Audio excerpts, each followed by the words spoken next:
नाशिकमध्ये होणाऱ्या कुंभमेळ्याच्या पवित्र वातावरणात राजकीय हालचालींना कमालीचा वेग आलाय. कुंभमेळा आणि आगामी स्थानिक स्वराज्य संस्थांच्या निवडणुकीच्या पार्श्वभूमीवर भाजपनं स्थानिक नेत्यांना पक्षात सामावून घेण्याचा जोरदार सपाटा लावलाय. त्यामुळे यंदाच्या कुंभमेळ्याच्या पार्श्वभूमीवर भाजपची हिंदुत्ववादी भूमिका आणखी ठळक होताना दिसते. चला तर काय आहे भाजपची रणनीती आणि याचा राजकीय परिणाम काय होऊ शकतो पाहूयात हा खास रिपोर्ट. नमस्कार, मी राजेश सावंत आणि तुम्ही पाहताय प्रहार न्यूज लाईन. कुंभमेळा आणि स्थानिक स्वराज्य संस्था निवडणुकीसाठी राजकीय डावपेचांचा खेळ सुरू झालाय. यात भाजपने स्थानिक पातळीवरील नेत्यांना पक्षात स्थान देऊन हिंदुत्वाची भूमिका ठळकपणे मांडण्याचा प्रयत्न सुरू केलाय. गेल्या काही महिन्यात भाजपने काही माजी काँग्रेस नेते, प्रादेशिक पक्षांचे नेते तसेच सामाजिक कार्यकर्त्यांना पक्षात प्रवेश दिलाय. या रणनीतीमागे स्थानिक पातळीवर पक्षाची ताकद वाढवण्याचा आणि हिंदुत्वाच्या मुद्द्यावर जनतेचा पाठिंबा मिळवण्याचा प्रयत्न आहे. कुंभमेळा हा हिंदू धर्मातील सर्वात मोठा उत्सव. येथे लाखो भाविक येतात आणि याच संधीचा फायदा घेऊन भाजप आपली हिंदुत्ववादी विचारधारा मांडण्याचा प्रयत्न करत आहे. स्थानिक नेत्यांना सामावून घेऊन पक्ष आपली सामाजिक आणि राजकीय पकड मजबूत करत आहे. याचा फायदा त्यांना निवडणुकांमध्ये होऊ शकतो.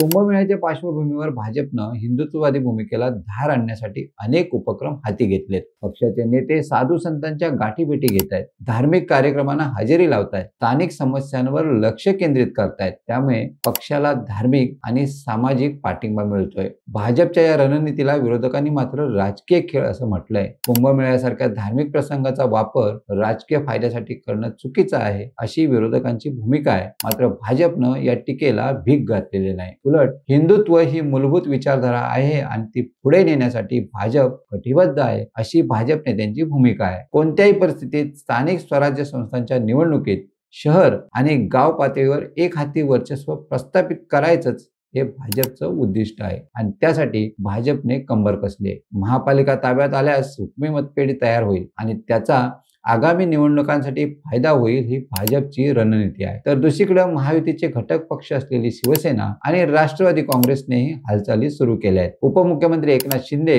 आणि उपमुख्यमंत्री अजित पवार यांनी आक्रमक रणनीती आखायला सुरुवात केली आहे. याचा परिणाम सध्या नाशिक आणि जळगाव मध्ये दिसतोय. या दोन्ही पक्षांनी ठाकरे गट आणि पवार गटाला लक्ष्य केलंय. एकूणच कुंभमेळ्याच्या पवित्र वातावरणात राजकीय रंग चढताना दिसतोय.